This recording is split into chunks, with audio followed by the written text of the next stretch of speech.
చెప్పాలి, ప్రభుత్వం చెప్పాలి,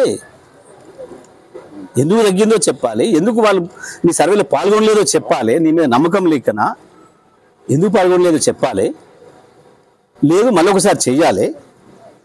ఇది నువ్వు ఈ రాష్ట్రానికి ద్రోహం చేస్తున్నావు జనాభాను తక్కువ చూపించడం ద్వారా. రేపు పార్లమెంట్ సీట్లు రీఆర్గనైజ్ అయితే ఉన్న సీట్లు పోయే ప్రమాదం వచ్చింది.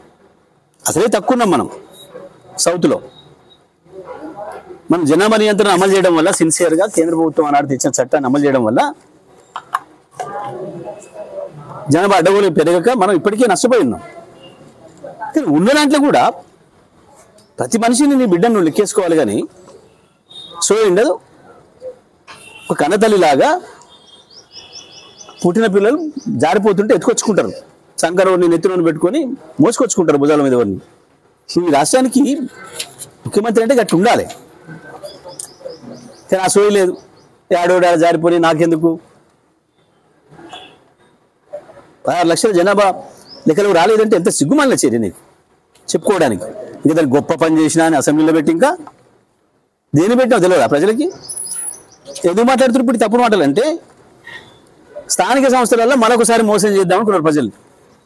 ఎన్నికలప్పుడు ఒకసారి మోసం చేసారు, సాధారణ ఎన్నికల్లో దేవుళ్ళ మీద ఓట్లేసి పార్లమెంట్ ఎన్నికల నాడు మోసం చేసిండ్రు, అన్ని తేలిపోయినాయి. ఇప్పుడు ఈసారి మెజారిటీ జనాభా ఉన్న బీసీ ఎస్సీ మిత్రుల్ని మంచి చేసుకుందాం, ఈ ఒక్క ఎన్నికలు ఉన్నాయి ముందట, ఈ బయటపడేసుకుంటే మనం అడిటోడి చూద్దాం, ఈ 3 ఏళ్ళ తర్వాత కదా మమ్మల్ని వీకేసేది, 3.5 ఏళ్ళ తర్వాత కదా అని ఈసారి కూడా మరోసారి మోసం చేద్దాం అనుకుని ముందరకు వచ్చింది. వాస్తవానికి పాపం వాళ్ళు ఆ 1000 గొంతులు లక్షల డబ్బుల కార్యక్రమం వాళ్ళు తీసుకున్నారు, నువ్వు ఇంకా చేస్తావని.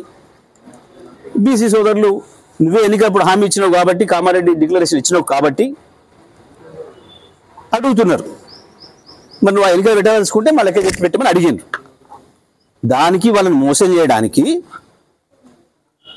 అసెంబ్లీలో పెట్టి నేనేదో కేంద్రానికి పంపినా, ఇక కేంద్రం ఇస్తలేదు అని చెప్పి ఈ బీసీ బిడ్డలు అమాయకులు పాపం ఇక చెప్పగానే మనం నమ్మేస్తారు, ఇక మన వెనకాల వస్తారు, మనం చేకొట్టుకుంటా అని చెప్పి కళలు కానీ పెట్టిండ్రు.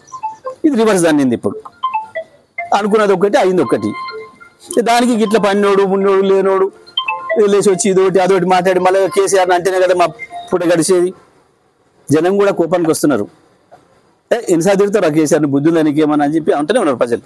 ఊకే కేసీఆర్ మీద ఏడుస్తావు, లేడు కేసీఆర్ అంటావు, కాసేపు కేసీఆర్ని మాయం చేసినా అంటావు. రోజు తిరుపతి వెంకన్నని తెలిసినట్టు, రాముల వారిని తెలిసినట్టు, మా యాదగిరిగుట్ట లక్ష్మీనరసింహని తెలిసినట్టు రోజు ఒకసారి తలబడుతుంది నువ్వు నీ మంత్రి వరకు. ఓ కేసు పెట్టాలంటాడు, ఓడు ఆడికి రావాలంటాడు, ఓడి ఈడికి రావాలంటాడు.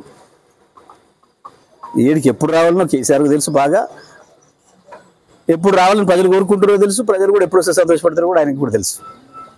ఈ చిల్లర మాటలు, చిల్లర వేషాలు, వీటితో ఉన్న పరువు అవుతుంది కాంగ్రెస్ పార్టీకి, అంతమించి ఏం లేదు. Right, thank you.